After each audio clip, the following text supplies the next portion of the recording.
trick they need if they're going to kick on for the title. It's a roll of the dice, you know. As a rider that was out of form with the Somerset Rebels, and understandably they had to make decisions, and tough ones, and they took the decision to release Rowan.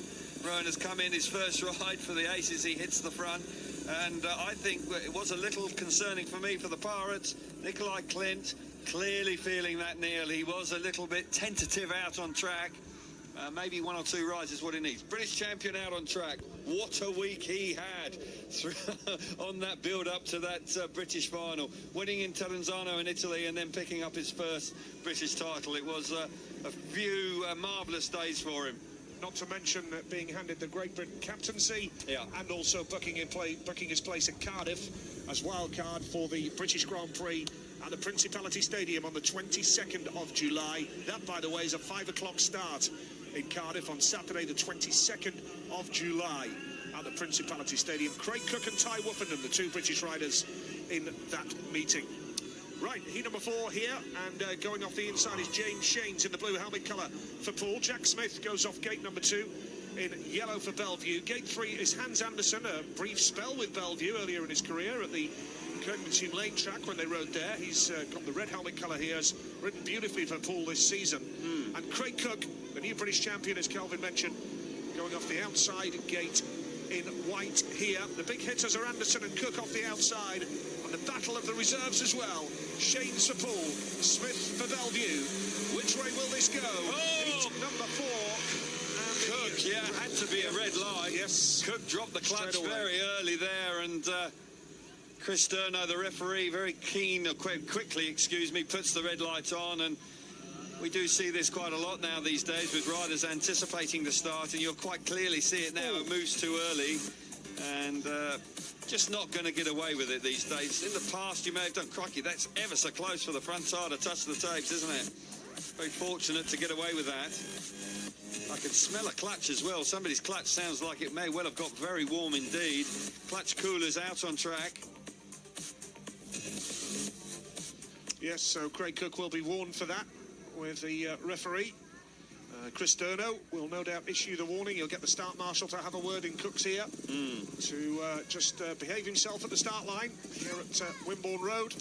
It's interesting because gate 4 here in Nige is very difficult, and particularly later on, because you ride over that area and it gets very slick on the run to the first corner, and Cook will be aware of that. That area there is grippy, but as you pan forward, it's exactly where you race, and you'll see there already at this early stage that the material gets moved away and you get more wheel spin, and it becomes more difficult to actually get yourself to the front from the outside. And I'm sure that Cook would have had that in his mind, and also the fact that Hans Andersen on gate 3 is a big hitter. Yeah, Craig Cook's clutch. I could smell that, you know. You can really, they're dry clutches and they get hot very quickly. And he won't want to be hanging around on the start line too long, because if that starts slipping, then his race will be done. Will that affect his mentality in the restart, Kel? Not too much. I think what's going to affect his mentality more than anything else is that he's got a warning, and if he doesn't sit still, then he's going to be excluded. Yep, Hans Andersen, as we say, has had a fine season so far for the Poole Pirates. And here we have the lineup, same lineup: Shanes, Smith, Anderson and Cook. The lineup for heat number 4. The Bellevue Aces from Manchester, 10 points to 8 up here on the Poole Pirates here in Dorset tonight. Craig Cook's down, watching on, and the takes are up very quickly there. It's a start for Jack Smith. And Anderson goes down. Cook's coming to the back of him. It's the 2 reserves that are out front right now. Something happened to Hans Andersen's bike there. Yes. Just straight up on the entrance to the first corner. Very awkward moment for Andersen, and Cook was just left with nowhere to go. Keep our fingers crossed that Andersen's all right. Yeah, and Poole have already got their injury problems with Gregor Zengotta. They lost Christoph Kasperzak earlier in the season, of course. Now Hans Andersen down on the deck. Let's hope that he's going to be okay. Chain off. Yeah, Craig Cook walking away, but we'll need another restart here. And it's a blow for Poole.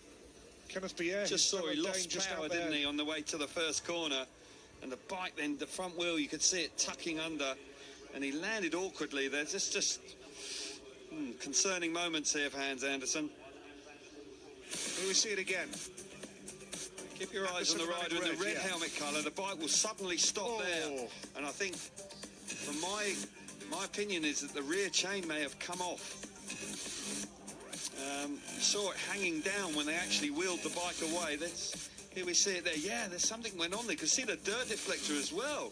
Quite dramatic there. Something broke on the back of the bike there to cause all sorts of problems, which is quite unusual. He hits a hole there, and then the bike, well, it's actually the reason the dirt deflector goes off is because Craig Cook's front wheel has just crashed into the back of him. Awkward moments, though. Cook did well there. You might say that it's natural instinct to do that, but Craig Cook did really well to get the bike down and avoid ploughing into it too much. Anderson still down, having treatment. As I said, his fellow countryman Kenneth Pierre is with him. Anderson is sat up now, and we await whether we'll see Hans Anderson walking away from this one. Yeah, looks like that's the chain adjuster's come off. It's almost like the rear wheel was left loose. Very unusual for that to have happened, but certainly something quite dramatic happened there. You could almost see the rear wheel moving, and as a consequence, that's allowed the chain to come off. Possibly an oversight in the pits, but not ideal. But that is on the track is the chain adjuster that's held in place by the rear wheel spindle nut, and the only way that can come away is if the nut has come away from the spindle. Well, 10 points to 8, Bellevue lead. Hans Anderson will need some treatment. He's up on his feet. That's good to see. We do await a final decision from the referee on that. We suspect, though, that maybe because of Hans Anderson's bike problems there, he will be excluded from the restart. We'll confirm that for you very shortly. Bit of time for the riders to prepare for the restart of heat number 4, and we'll be back with that in a few moments' time. The latest, though, from Poole, Bellevue lead by 10 points to 8.